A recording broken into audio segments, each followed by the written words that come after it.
ஓம் நம சிவாய. நல்லதே நினைப்போம், நல்லதே நடக்கும். வாராகி அன்னையோட ஆசையோட இந்த பதிவை நான் தொடர்றேங்க. இன்றைக்கி நம்ம பார்க்க போகிற பதிவு வாராகி அம்மனின் வழிபாடு தான். வாராகி அம்மன் வழிபாடு பல காலமாக வழக்கத்தில் இருக்குது. நல்லெண்ணெய் தீபமேற்றி பஞ்சமி திதியன்று பிரம்ம முகூர்த்த வேளையில் வாராகி வழிபாட்டை தொடங்கலாம். தினமும் வாராகியை வழிபட முடியாதவங்க செவ்வாய், வெள்ளி, பஞ்சமி திதி இது போன்ற நாட்களில் வழிபட்டால் முழு பலனும் கிடைக்கும்.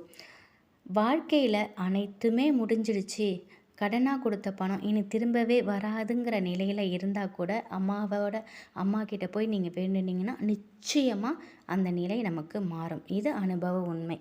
சரி, வாராகி அம்மாவோட வழிபாட்டை பற்றி நம்ம பார்க்கலாம். வாராகி அம்மா சப்த கன்னியர்களில் 5ஆவதாக இருக்காங்க. அதனால் பஞ்சமி திதி ரொம்ப விசேஷமாக சொல்லப்படுது. பஞ்சமி திதி அன்னைக்கு அம்மாவை வழிபாடு முதல்ல நீங்கள் வழிபாடு பண்ணுறீங்கன்னா பஞ்சமி திதியில் நீங்கள் உங்கள் வழிபாட்டை நீங்கள் ஸ்டார்ட் பண்ணலாம். இவங்க உக்ர தெய்வமாக இருக்காங்க. வாராக அவதாரம் எடுத்த மகாவிஷ்ணுவோட பெண் வடிவம் வாராகி அம்மா. வாராகி அம்மா தீய சக்திகள், கடன்கள் இது போன்ற துயரங்களை அடித்து விரட்டக்கூடிய தெய்வமாக வாராகி அம்மா இருக்காங்க. தஞ்சாவூர் பெரிய கோவிலில் மட்டும்தான் வாராகி அம்மாவுக்கு தனி சன்னதி இருக்குது. அன்னை பராசக்தியின் போர்ப்படை தளபதியாக வாராகி அம்மா இருக்கிறதுனால வாராகியை வழிபடுறவங்களுக்கு 3 உலகத்திலும் எதிரிகளே இருக்க மாட்டாங்க அப்படிங்கிறது சான்றோர் வாக்கு. ராஜராஜ சோழனுக்கு வெற்றிகளை வாரிய வழங்கிய தெய்வம்தான் நம்ம வாராகி அம்மா. மற்ற கோயில்களில் எந்த விழாக்கள் தொடங்கினாலும் நம்ம விநாயகரை நினச்சி தான் முதல் பூஜை விநாயகருக்கு தான் பண்ணுவோம். ஆனால் தஞ்சை பெரிய கோயிலில் மட்டும் முதல் பூஜை வாராகி அம்மாவுக்கு நடத்தப்படுது. இன்றுமே அது காலங்காலமாகவே அதுதான் நடைமுறையில் இருக்குது. தடைகள் நீங்கி தெய்வீக சக்தி பெருக வீட்டில் இருக்கக்கூடிய மகா பெரியவா சொன்ன வழி வாராகி அம்மா. வாராகி அம்மனை நம்ம மனசார நினச்சி அவங்கள வழிபடணும். எந்தவித தீய எண்ணமும் இல்லாமல் மன தூய்மையோடு நம்ம வாராகி அம்மாவை நம்ம வேண்டிக்கிட்டு வந்தோம், மனமுருக வழிபட்டுட்டு வந்தோம்னா அவங்களோட பரிபூரண அருள் நமக்கு கிடைக்கும். அவங்களோட காயத்ரி மந்திரம், மூல மந்திரம் நமக்கு சொல்லி வழிபடலாம். நமக்கு தெரியலனாலும் ஓம் வாராகி அம்மா போற்றி, ஓம் வாராகி தாயே போற்றி அது கூட சொல்லி நம்ம வணங்கலாம். வீட்டில் வாராகி அம்மாவோட படம் இல்லை விக்கிரகம் வச்சு வழிபடலாம். விக்கிரகம் வச்சு வழிபடுறவங்க நிச்சயம் டெய்லி அம்மாவுக்கு அபிஷேகம் பண்ணணும்.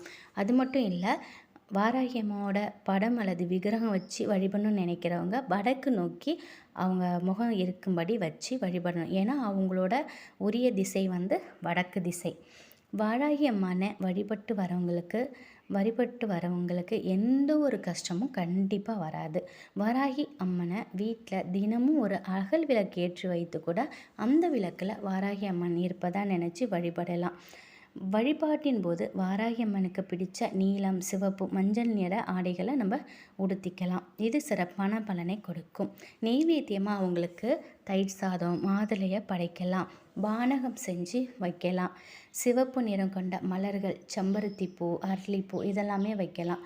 பானகங்கிறது தண்ணியில், வெள்ளை தண்ணியில் கொஞ்சம் சுக்கு பொடி கலந்து நம்ம அந்த மாதிரி வச்சு கூட நம்ம நெய்வேத்தியம் பண்ணலாம். 27 நட்சத்திரங்களில் கிருத்திகை, பூரம், மூலம், ரேவதி நட்சத்திரத்தில் பிறந்தவங்க வாராகி அம்மனை நிச்சயம் வழிபட்டால் அவங்களுக்கு அனைத்துமே ஜெயமாகும். அதே போல் 12 ராசியில் மகர, கும்ப ராசிகளை சேர்ந்தவங்க வாராகி அம்மாவை வழிபடலாம். சனி ஆதிக்கம் உள்ளவங்க, சனி திசை நடக்கிறவங்க வாராகி அம்மனை வழிபடலாம்.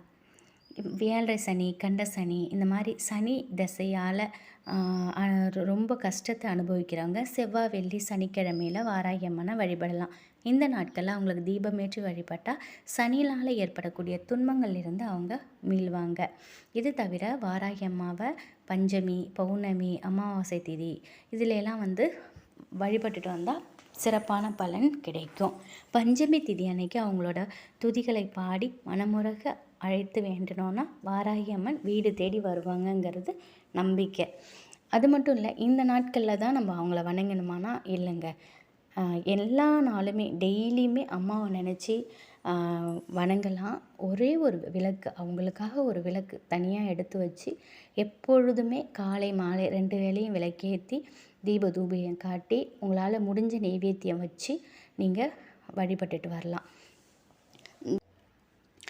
உங்களோட குடும்பம் வந்து 7 ஜென்மத்துக்கும் சந்தோஷமாக வறுமை இல்லாமல் வாழணும் அப்படின்னாக்கா நீங்கள் அம்மாவுக்கு வெல்லத்தை நெய்வேத்தியமாக வைங்க. நெய்வேத்தியம் பண்ணதுக்கப்புறம் அந்த வெல்லத்தை கொண்டு போய் எறும்பு புற்று இருக்கக்கூடிய இடத்துல போட்டுருங்க. நீங்கள் வச்ச அந்த வெல்லத்தை அந்த எறும்பு எடுத்து போகும்போது உங்களை மனசார வாழ்த்தும். அப்போவே நீங்கள் செஞ்ச பாவத்திற்கான பிராயச்சித்தம் கிடச்சிருச்சு. இதோடு மட்டும் இல்லை, அந்த எறும்பு நீங்கள் வச்ச வெல்லத்தை 2.5 ஆண்டு சேகரித்து வச்சுக்குமா.